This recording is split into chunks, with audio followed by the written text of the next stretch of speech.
Kasih karunia dan damai sejahtera dari Allah Bapa kita dan dari anaknya Tuhan Yesus Kristus menyertai kamu sekalian. Amin. Shalom saudara-saudari, sahabatku semua di dalam nama Tuhan Yesus. Firman Tuhan yang hadir bagi kita di awal minggu ini, hari Senin tanggal 15 Januari 2024, tertulis di dalam 1 Yohanes pasal 2 ayat 5.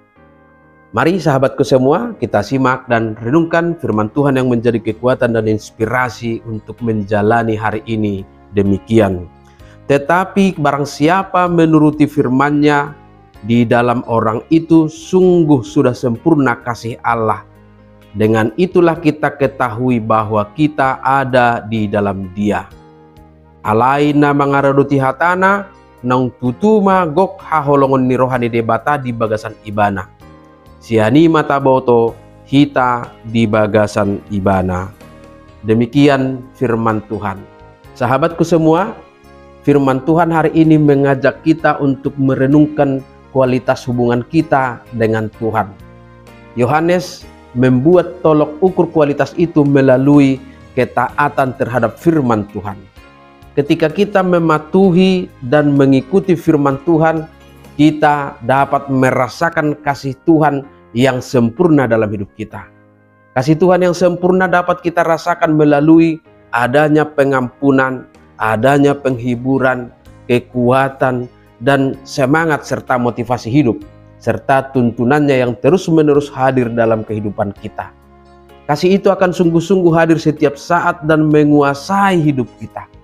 Dan inilah bukti bahwa ketika kita hidup sesuai dengan kehendak-Nya, kita memperoleh keyakinan bahwa kita benar-benar di dalam Tuhan.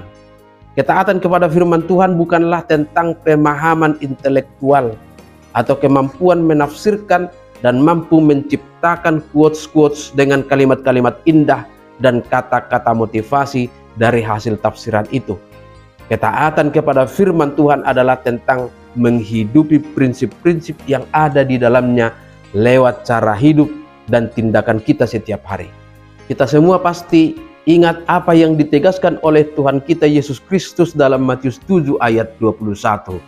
Bukan setiap orang yang berseru kepadaku Tuhan, Tuhan akan masuk ke dalam kerajaan surga, melainkan dia yang melakukan kehendak Bapa-Ku yang di surga. Jadi bukan hanya pengakuan, bukan hanya pengertian, tetapi harus nyata dalam tindakan. Itulah bukti ketaatan kepada firman Tuhan. Disinilah kita dapat memahami bahwa sesungguhnya orang yang diam di dalam Tuhan adalah orang yang dengan sungguh-sungguh mengikutinya dalam ketaatan untuk melakukan firman-Nya.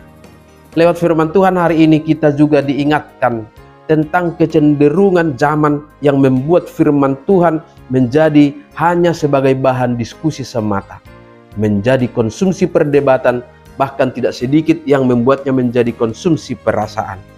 Itulah sebabnya tidak jarang kita temukan orang yang kemampuan menghafal ayat Alkitabnya sangat bagus, namun attitude-nya buruk. Atau orang yang rajin membaca firman Tuhan, namun masih cengeng dan lemah dalam menghadapi pergumulan. Mungkin inilah yang disebut menguasai firman Tuhan, tetapi tidak dikuasai oleh firman Tuhan itu sendiri. Oleh karena itu, ketaatan kepada firman-Nya adalah suatu keberuntungan dan anugerah. Karena melalui ketaatan itu, kita dapat merasakan kehadiran-Nya yang membimbing kita dalam kebimbangan dan yang menguatkan kita dalam kelemahan. Hanya orang-orang yang merenungkan dan melakukan firman Tuhan itulah yang akan menikmati dan mengalaminya. Amin. Selamat beraktivitas, Tuhan memberkati.